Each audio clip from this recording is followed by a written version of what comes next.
Welcome back to Chapter 3 of the book, The Subtle Art of Not Giving a Fuck. In this section we are introducing you to a character named Jimmy. Jimmy is an interesting figure who always seems to be knee-deep in various business ventures. His tireless efforts and constant involvement in new undertakings make him a character to watch. He is always buzzing with ideas about his consulting work, innovative medical apps, and the organization of charity events. Jimmy's demeanor is characterized by a ceaseless positivity and a burning ambition. Seemed to have it all figured out, always full of positivity and ambition. So, let's dive deeper into Jimmy's story and his infectious energy. I once knew a guy. We'll call him Jimmy. Jimmy always had various business ventures going. On any given day, if you asked him what he was doing, he'd rattle off the name of some firm he was consulting with, or he'd describe a promising medical app he was looking for angel investors to fund. Or he'd talk about some charity event he was supposed to be the keynote speaker for, or how he had an idea for a more efficient type of gas pump that was going to make him billions.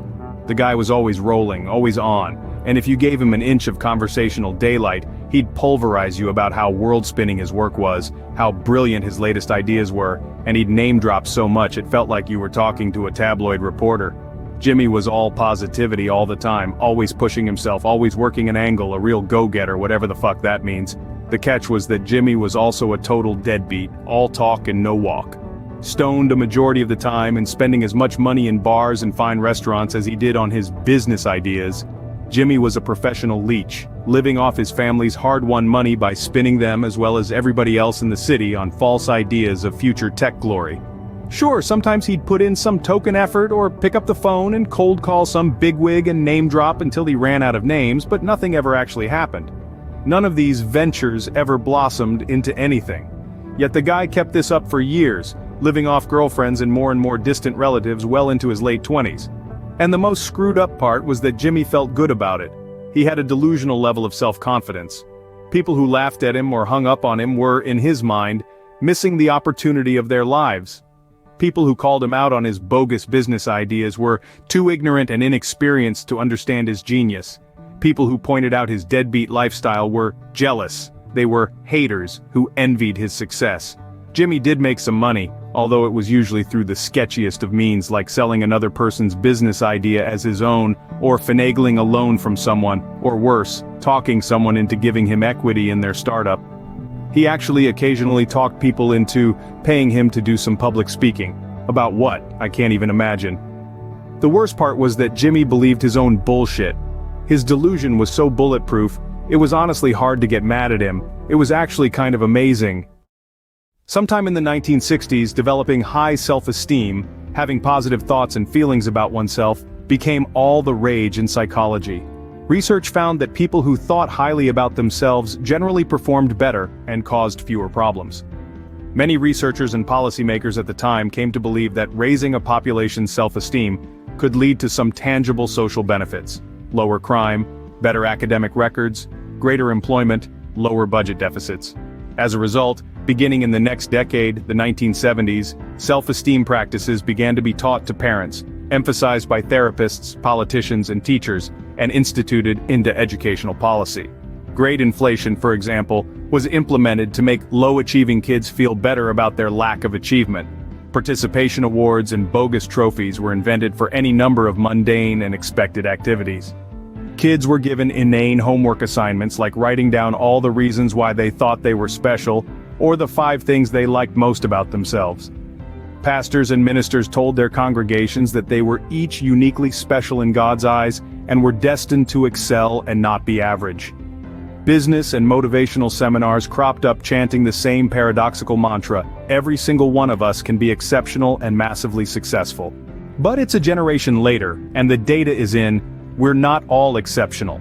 It turns out that merely feeling good about yourself doesn't really mean anything unless you have a good reason to feel good about yourself.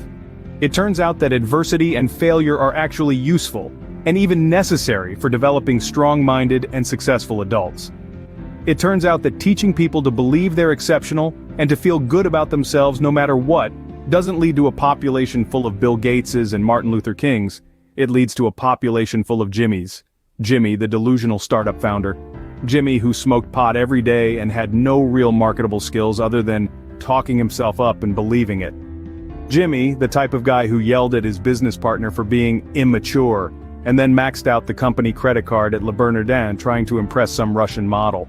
Jimmy, who was quickly running out of aunts and uncles who could loan him more money. Yes, that confident, high self-esteem Jimmy. The Jimmy who spent so much time talking about how good he was that he forgot to, actually do something. The problem with the self-esteem movement is that it measured self-esteem by how positively people felt about themselves. But a true and accurate measurement of one's self-worth is how people feel about the negative aspects of themselves. If a person like Jimmy feels absolutely fucking great 99.9% of the time, despite his life falling apart around him, then how can that be a valid metric for a successful and happy life? Jimmy's entitled mindset and unrealistic expectations. Jimmy is entitled. That is, he feels as though he deserves good things without actually earning them. He believes he should be able to be rich without actually working for it. He believes he should be liked and well-connected without actually helping anyone. He believes he should have an amazing lifestyle without actually sacrificing anything. The self-deception of entitled individuals. People like Jimmy become so fixated on feeling good about themselves that they manage to delude themselves into believing that they are accomplishing great things even when they're not. They believe they're the brilliant presenter on stage when actually they're making a fool of themselves. They believe they're the successful startup founder when in fact they've never had a successful venture. They call themselves life coaches and charge money to help others even though they're only 25 years old and haven't actually accomplished anything substantial in their lives. The allure and contagiousness of entitled people's confidence. Entitled people exude a delusional degree of self-confidence. This confidence can be alluring to others, at least for a little while. In some instances, the entitled person's delusional level of confidence can become contagious, and help the people around the entitled person feel more confident in themselves too. Despite all of Jimmy's shenanigans, I have to admit that it was fun hanging out with him sometimes. You felt indestructible around him. The negative impact of entitlement on relationships and self-absorption. But the problem with entitlement is that it makes people need to feel good about themselves all the time, even at the expense of those around them. And because entitled people always need to feel good about themselves, they end up spending most of their time thinking about themselves. After all, it takes a lot of energy and work to convince yourself that your shit doesn't stink, especially when you've actually been living in a toilet. The difficulty of breaking free from the entitlement mindset. Once people have developed the thought pattern to constantly construe what happens around them as self-aggrandizing, it's extremely hard to break them out of it. Any attempt to reason with them is seen as simply another threat to their superiority by another person who can't handle how smart/talented/good-looking/successful they are. The distorted perception and reinforcement of entitlement. Entitlement closes in upon itself in a kind of narcissistic bubble, distorting anything and everything in such a way as to reinforce itself. People who feel entitled view every occurrence in their life as either an affirmation of, or a threat to, their own greatness. If something good happens to them, it's because of some amazing feat they accomplished. If something bad happens to them, it's because somebody is jealous and trying to bring them down a notch. Entitlement is impervious. People who are entitled delude themselves into whatever feeds their sense of superiority. They keep their mental facade standing at all costs, even if it sometimes requires being physically or emotionally abusive to those around them. The realization that entitlement is not a path to happiness. But entitlement is a failed strategy. It's just another high. It's not happiness. The true measurement of self-worth is not how a person feels about her positive experiences, but rather how she feels about her negative experiences. A person like Jimmy hides from his problems by making up imagined successes for himself at every turn. And because he can't face his problems no matter how good he feels about himself, he is weak. A person who actually has a high self-worth is able to look at the negative parts of his character frankly. Yes, sometimes I'm irresponsible with money. Yes, sometimes I exaggerate my own successes. Yes, I rely too much on others to support me and should be more self-reliant. And then acts to improve upon them. But entitled people, because they are incapable of acknowledging their own problems openly and honestly, are incapable of improving their lives in any lasting or meaningful way. They are left chasing high after high and accumulate greater and greater levels of denial. But eventually reality must hit, and the underlying problems will once again make themselves clear. It's just a question of when and how painful it will be. I sat in my 9 a.m. biology class, arms cradling my head on my desk as I stared at the clock's second hand making laps, each tick syncopated with the teacher's dronings on about chromosomes and mitosis. Like most 13-year-olds stuck in a stuffy fluorescent classroom, I was bored. A knock came on the door. Mr. Price, the school's assistant principal, stuck his head in. "Excuse me for interrupting, Mark. Can you step outside with me for a moment? Oh, and bring your things with you." Strange, I thought. Kids get sent to the principal, but the principal rarely gets sent to them. I gathered my things and stepped out. The hallway was empty. Hundreds of beige lockers converged on the horizon. "Mark, can you take me to your locker, please?" "Sure," I say, and slug myself down the hall, baggy jeans and moppy hair and oversized Pantera t-shirt and all. We get to my locker. "Open it, please," Mr. Price says. So I do. He steps in front of me and gathers my coat, my gym bag, my backpack, all of the locker's contents, minus a few notebooks and pencils. He starts walking away. "Come with me, please," he says without looking back. I start to get an uneasy feeling. I follow him to his office where he asks me to sit down. He closes the door and locks it. He goes over to the window and adjusts the blinds to block the view from outside. My palms begin to sweat. This is not a normal principal visit. Mr. Price sits down and quietly rummages through my things, checking pockets, unzipping zippers, shaking out my gym clothes and placing them on the floor. Without looking up at me, Mr. Price asks, "Do you know what I'm looking for, Mark?" "No," I say. "Drugs." The word shocks me into nervous attention. Drugs?" I stammer. "What kind?" He looks at me sternly. "I don't know. What kind do you have?" He opens one of my binders and checks the small pockets meant for pens. My sweat blossoms like a fungal growth. It spreads from my palms to my arms and now my neck. My temples pulsate as blood floods my brain and face. Like most 13-year-olds freshly accused of possessing narcotics and bringing them to school, I want to run away and hide. "I don't know what you're talking about," I protest, the words sounding far meeker than I'd like. I feel as if I should be sounding confident in myself right now. Or maybe not. Maybe I should be scared. Do liars sound more scared or confident? Because however they sound, I want to sound the opposite. Instead, my lack of confidence compounds. Unconfidence about my sounding unconfident making me more unconfident. That fucking feedback loop from hell. "We'll see about that," he says, turning his attention to my backpack, which seemingly has 100 pockets. Each is loaded with its own silly teen desiderata, colored pens, old notes passed in class, early 90s CDs with cracked cases, dried up markers, an old sketch pad with half its pages missing, dust and lint and crap accumulated during a maddeningly circuitous middle school existence. My sweat must be pumping at the speed of light, because time extends itself and dilates such that what is mere seconds on that 9 a.m. second period biology clock now feels like Paleolithic eons. And I'm growing up and dying every minute. Just me and Mr. Price and my bottomless backpack. Somewhere around the Mesolithic age, Mr. Price finishes searching the backpack.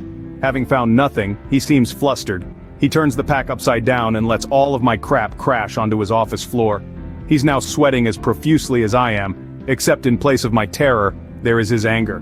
"No drugs today, eh?" He tries to sound casual. "Nope. So do I." He spreads my stuff out, separating each item and coagulating them into little piles beside my gym gear. My coat and backpack now lie empty and lifeless on his lap. He sighs and stares at the wall.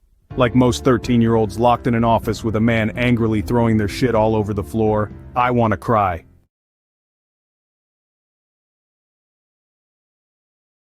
Mr. Price scans the contents organized on the floor. Nothing illicit or illegal, no narcotics, not even anything against school policy. He sighs and then throws the coat and backpack on the floor too. He bends over and puts his elbows on his knees, making his face level with mine. "Mark, I'm going to give you one last chance to be honest with me. If you are honest, this will turn out much better for you. If it turns out you're lying, then it's going to be much worse." As if on cue, I gulp. "Now tell me the truth," Mr. Price demands. "Did you bring drugs to school today?" Fighting back tears, screams clawing at my throat, I stare my tormentor in the face and in a pleading voice, dying to be relieved of its adolescent horrors, I say, "No, I don't have any drugs. I have no idea what you're talking about." "Okay," he says, signaling surrender. "I guess you can collect your things and go." He takes one last, longing gaze at my deflated backpack, lying like a broken promise there on his office floor. He casually puts one foot down on the pack, stomping lightly, a last-ditch effort. I anxiously wait for him to get up and leave so I can get on with my life and forget this whole nightmare. But his foot stops on something. "What is this?" he asks, tapping with his foot. "What is what?" I say. "There's still something in here." He picks up the bag and starts feeling around the bottom of it. For me, the room gets fuzzy, everything goes wobbly. When I was young, I was smart, I was friendly, but I was also a shithead. I mean that in the most loving way possible. I was a rebellious, lying little shithead, angry, and full of resentment. When I was 12, I hacked my house's security system with refrigerator magnets so I could sneak out undetected in the middle of the night. My friend and I would put his mom's car in neutral and push it into the street so we could drive around without waking her up. I would write papers about abortion because I knew my English teacher was a hardcore conservative Christian. Another friend and I stole cigarettes from his mom and sold them to kids out behind the school. And I also cut a secret compartment into the bottom of my backpack to hide my marijuana. That was the same hidden compartment Mr. Price found after stepping on the drugs I was hiding. I had been lying. And, as promised, Mr. Price didn't go easy on me. A few hours later, like most 13-year-olds handcuffed in the back of a police car, I thought my life was over. And I was kind of right, in a way. My parents quarantined me at home. I was to have no friends for the foreseeable future.